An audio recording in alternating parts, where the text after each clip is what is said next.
സാംസ്കാരിക സാമൂഹ്യ മേഖലകളിൽ പതിറ്റാണ്ടുകളായി ജ്വലിച്ചു നിൽക്കുന്ന മർക്കസ് സഖാഫത്ത് സുന്നിയ എന്ന മഹാസ്ഥാപനത്തിന്റെ 33ാം വാർഷികാഘോഷ പരിപാടികളോടനുബന്ധിച്ച് സംഘടിപ്പിക്കപ്പെട്ടിട്ടുള്ള ഈ പ്രവാസി സംഗമത്തിന്റെ അധ്യക്ഷത വഹിക്കുന്ന കേരളീയ മുസ്ലിം സമൂഹത്തിന്റെ ആത്മീയ ആചാര്യപട്ടം എക്കാലത്തേക്കും അവകാശപ്പെടാൻ സാധിക്കുമാറുള്ള ഓർമ്മകൾ ബാക്കിയാക്കി കാലത്തിന്റെ മറുതീരത്തേക്ക് നടന്നുപോയ മഹാനായ മർഹൂം ബാഫഖി തങ്ങളുടെ മകനും മർക്കസിന്റെ അഭ്യുദയകാംക്ഷിയും നമുക്കെല്ലാവർക്കും സമാദരണീയനുമായ ജനാബ് സൈനുൽ ആബ്ദീൻ ബാഫഖി തങ്ങൾ അവർകളെ, വേദിയിൽ സന്നിഹിതരായിരിക്കുന്ന സുന്നി പ്രസ്ഥാനത്തിന്റെ സമാദരണീയരായ നേതാക്കന്മാരെ, പ്രിയപ്പെട്ട സഹോദരന്മാരെ, സുഹൃത്തുക്കളെ, ജഗന്നിയന്താവായ നാഥന്റെ അപാരമായ അനുഗ്രഹം നമ്മുടെ മേൽ സദാ വർഷിക്കുമാറാകട്ടെ എന്ന് ഞാൻ ആദ്യമായി പ്രാർത്ഥിക്കുകയാണ്.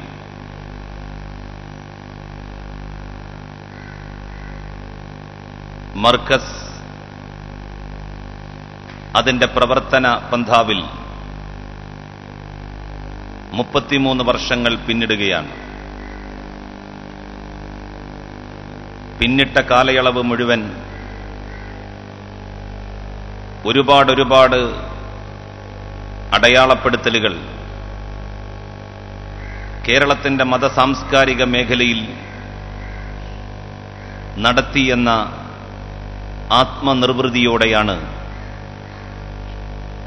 34ാമത്തെ വയസ്സിലേക്ക് ഈ സ്ഥാപനം പ്രവേശിക്കുന്നത്.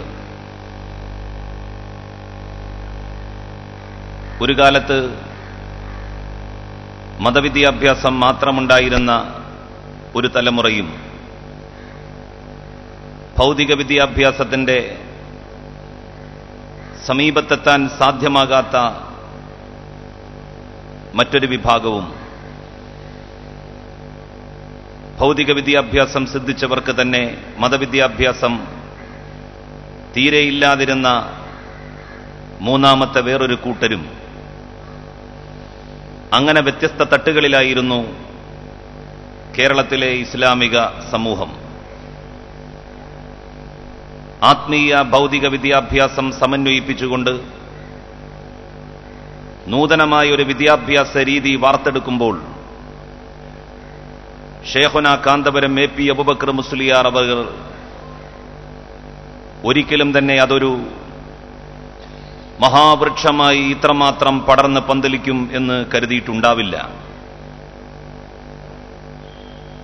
ആദ്യം അത്തരം ഒരാശയത്തെ വിമർശിച്ചവർ,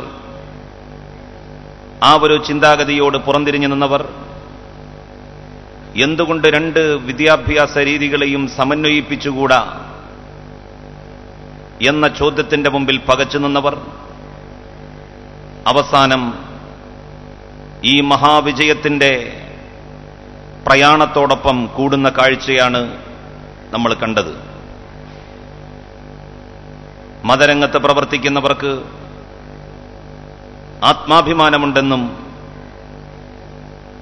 കേരളീയ പൊതുസമൂഹത്തിന് അവരെ നിരാകരിക്കാൻ കഴിയില്ലെന്നും ഷേഖുന എ.പി. അബൂബക്കർ മുസ്ലിയാർ നേതൃത്വം നൽകുന്ന സുന്നി പ്രസ്ഥാനം കേരളത്തിന് ബോധ്യപ്പെടുത്തി കൊടുത്തിട്ടുണ്ട്. ആ ബോധ്യപ്പെടുത്തി കൊടുക്കലിന് എല്ലാവരും വശപ്പെടേണ്ടി വന്നു എന്നുള്ളതാണ് അതിന്റെ ഏറ്റവും വലിയ രസകരമായ ഒരു കാര്യം. എതിർത്തവരും വിമർശിച്ചവരും അവസാനം യാഥാർത്ഥ്യങ്ങൾ അംഗീകരിച്ചു എന്നുള്ളത് ഏറെ സന്തോഷകരമായിട്ടുള്ള ഒരു കാര്യമാണ്. മർക്കസിന്റെ ചരിത്രം കേരളത്തിലെ മുസ്ലിം സമൂഹത്തിന്റെ വിദ്യാഭ്യാസ പുരോഗതിയുടെയും ആത്മീയ നിർവൃതിയുടെ പുതിയ തലങ്ങൾ തേടിയുള്ള യാത്രയുടെയും ചരിത്രമാണ്. ഒരു മനുഷ്യന്റെയും ഒരു സ്ഥാപനത്തിന്റെയും ചരിത്രം ഒരു കാലത്തിന്റെയും ഒരു സമൂഹത്തിന്റെയും ചരിത്രമാക്കി മാറ്റുക എന്ന് പറയുന്നത് എളുപ്പത്തിൽ സാധ്യമാകുന്ന ഒന്നല്ല. അതിന് വലിയ ശ്രമങ്ങളും നിതാന്തമായിട്ടുള്ള ജാഗ്രതയും ആവശ്യമാണ്. നൈരന്തരികമായ പരിശ്രമത്തിന്റെ പരിസമാപ്തി എന്നോണമാണ് രണ്ടിനെയും ഒരുമിപ്പിച്ച് കൊണ്ടുപോകാൻ മർക്കസിന് സാധിച്ചത്. മർക്കസിന്റെ വളർച്ചയിൽ അഭൂതപൂർവമായ പങ്കാളിത്തം വഹിച്ചവരാണ് പ്രവാസികൾ എന്നുള്ളതുകൊണ്ടാണ് മർക്കസ് അതിന്റെ വാർഷികാഘോഷ പരിപാടികളോടനുബന്ധിച്ച് പ്രവാസികളെ ഓർക്കുകയും അവരുടെ നന്മ നിറഞ്ഞ മനസ്സുകളെ അഭിനന്ദിക്കുകയും ചെയ്യാൻ പ്രത്യേകമായ സമ്മേളനങ്ങൾ വിളിച്ചുകൂട്ടുന്നത്. പ്രവാസം മനുഷ്യജീവിതത്തിന്റെ അവിഭാജ്യമായ ഒരു ഘടകമാണ് എന്ന് നമുക്ക് മനസ്സിലാക്കാൻ സാധിക്കും. എല്ലാ പ്രവാചകന്മാരും പ്രവാസികളായിരുന്നിട്ടുണ്ട്. ജന്മനാടുകളിൽ നിന്ന് മറ്റുള്ള ദിക്കുകളിലേക്കും ദേശങ്ങളിലേക്കും പലായനം ചെയ്യുവാൻ പ്രവാചകന്മാർ നിർബന്ധിതരായി. പ്രവാസ ജീവിതം തേടിച്ചെന്ന നാടും നഗരവും സമൂഹവും അവരെ ഇരു കൈകളും നീട്ടി സ്വീകരിച്ചു.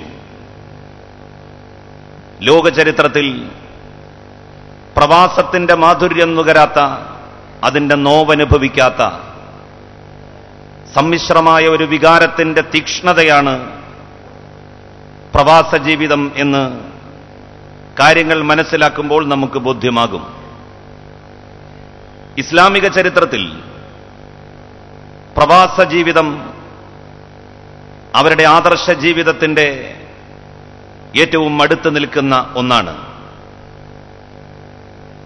No prophet has honoured in his own place എന്ന് ഇംഗ്ലീഷിൽ ഒരു പഴമൊഴിയുണ്ട്. ഒരു പ്രവാചകനും ജന്മദേശത്ത് ആദരിക്കപ്പെട്ടിട്ടില്ല എന്ന്. ഒരുപക്ഷെ അത് അവരുടേതായിട്ടുള്ള മതധാരണയിൽ രൂപപ്പെട്ടു വന്ന ഒരു വാചകമാകാം. പക്ഷേ അതിൽ വളരെ വളരെ ഭാഗികമായി ശരിയുടെ അംശങ്ങളുണ്ട് എന്ന് നമുക്കും ബോധ്യമാകാറുണ്ട്.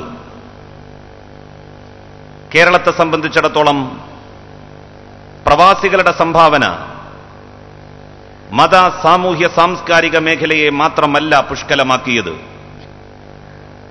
കേരളത്തിലെ മുസ്ലിം സമൂഹത്തിന്റെയും പൊതുസമൂഹത്തിന്റെയും വിദ്യാഭ്യാസ സാമ്പത്തിക പുരോഗതിയെ അത് എന്തുമാത്രമാണ് ത്വരിതപ്പെടുത്തിയത് എന്നുള്ളതിന് ചരിത്രത്തിൽ സമാനതകൾ കാണാൻ നമുക്കാവില്ല. ഏതാണ്ട് 3.5 കോടിയാണ് കേരളത്തിലെ ജനസംഖ്യ. ഈ 3.5 കോടിയിൽ 30 ലക്ഷം ആളുകൾ വിദേശ രാജ്യങ്ങളിൽ ജോലി ചെയ്യുന്നവരാണ്. 40 ലക്ഷത്തോളം കേരളീയർ കേരളത്തിന് പുറത്ത് അന്യ സംസ്ഥാനങ്ങളിൽ ഇന്ത്യ രാജ്യത്തിന്റെ വിവിധ പട്ടണങ്ങളിൽ, നഗരങ്ങളിൽ, ഗ്രാമങ്ങളിൽ ഉപജീവനം തേടി പോയിട്ടുള്ളവരാണ്. 30 ലക്ഷത്തോളം ആളുകൾ വിദേശ രാജ്യത്ത് ജോലി ചെയ്യുന്നു. 40 ലക്ഷത്തോളം മലയാളികൾ ഇന്ത്യയുടെ വിവിധ സ്ഥലങ്ങളിൽ, അന്യ സംസ്ഥാനങ്ങളിൽ ഉപജീവനം തേടി പോകുന്നു. കേരളത്തിലെ മുസ്ലിം സമൂഹം മറ്റിതര സംസ്ഥാനങ്ങളിലെ മുസ്ലിം സമൂഹത്തെ പോലെ അല്ല.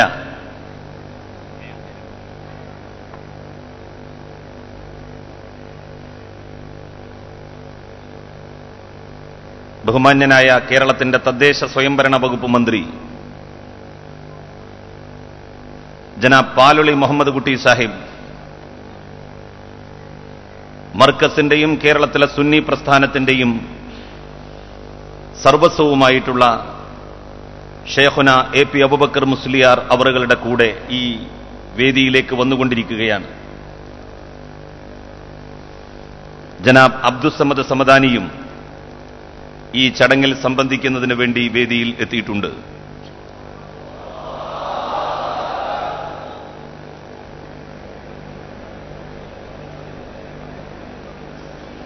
കേരളത്തിലെ മുസ്ലിം സമൂഹം ഇന്ത്യയിലെ ഇതര സംസ്ഥാനങ്ങളിലെ മുസ്ലിം സമൂഹത്തെ പോലെ അല്ല.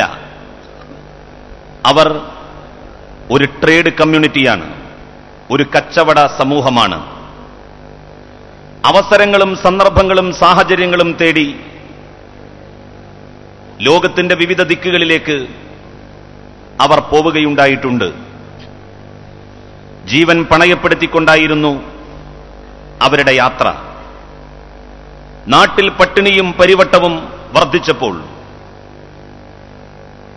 കുടുംബത്തിന്റെ അന്നം മുട്ടുന്ന സാഹചര്യമുണ്ടായപ്പോൾ, കഷ്ടപ്പാടുകളുടെ നടുക്കയത്തിൽ നിന്ന്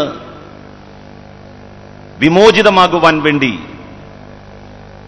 ജീവിതം കരിച്ചു തീർക്കുവാൻ തന്നെ തീരുമാനിച്ച ഒരുപറ്റം സാഹസികർ വ്യത്യസ്ത വഴികളിലൂടെ മധ്യപൗരസ്ത്യ രാജ്യങ്ങളിൽ എത്തിപ്പെടുകയായിരുന്നു. മലേഷ്യയായിരുന്നു മുമ്പ് മലയാളികളുടെ പ്രവാസ ജീവിതത്തിന്റെ ദേശമെങ്കിൽ പിന്നീടത് മധ്യപൗരസ്ത്യ രാജ്യങ്ങളായി മാറി. അങ്ങനെ അവർ ഒരു മെഴുകുതിരി പോലെ മണൽക്കാട്ടിൽ തങ്ങളുടെ ജീവിതം ഹോമിച്ച് മറ്റുള്ളവർക്ക് പ്രകാശം പരത്തി സ്വയം ഉരുകിത്തീർന്നു. നമ്മിൽ നിന്നവർ ഒന്നും ആഗ്രഹിക്കുന്നില്ല. അവർ ചെയ്യുന്ന പ്രവർത്തനങ്ങളെ പ്രശംസിക്കുക, വാക്കുകളിൽ പോലും പിശുക്ക് കാണിക്കുന്ന ഒരു കാലഘട്ടത്തിൽ അഭിനന്ദിക്കുവാനുള്ള സന്മനസ്സെങ്കിലും കേരളത്തിലെ മുഴുവൻ ജനങ്ങൾക്കും പ്രവാസികളോട് ഉണ്ടാവേണ്ടതുണ്ട്. അവർ അത്രമാത്രമാണ് കേരളത്തിനും രാജ്യത്തിനും വേണ്ടി അത്യധ്വാനം ചെയ്തത്. സംസ്ഥാന ഗവൺമെന്റ്, സംസ്ഥാന സർക്കാർ ഒരു ബജറ്റ് അവതരിപ്പിക്കുമ്പോൾ 35,000 കോടി രൂപയാണ് സംസ്ഥാനത്തിന്റെ സമഗ്ര വികസനത്തിന് വേണ്ടി നീക്കിവെക്കാറുള്ളത്. എന്നാൽ ഒരു വർഷം ഈ സംസ്ഥാനത്തേക്ക് ഒഴുകുന്ന പ്രവാസികളുടെ സംഭാവന എത്രയാണ് എന്ന് നിങ്ങൾക്കറിയുമോ? ഒരു ഗവൺമെന്റ് ഒരു സംസ്ഥാനത്തിന്റെ സമഗ്രമായ വികസനത്തിന് വേണ്ടി നീക്കിവെക്കുന്ന 35,000 കോടി രൂപയിലും അധികമാണത്.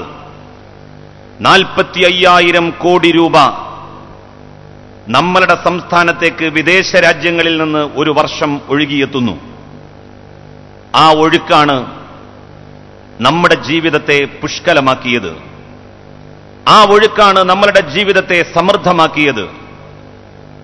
ആ കനിവിന്റെ ഉറവിടമില്ലായിരുന്നു എങ്കിൽ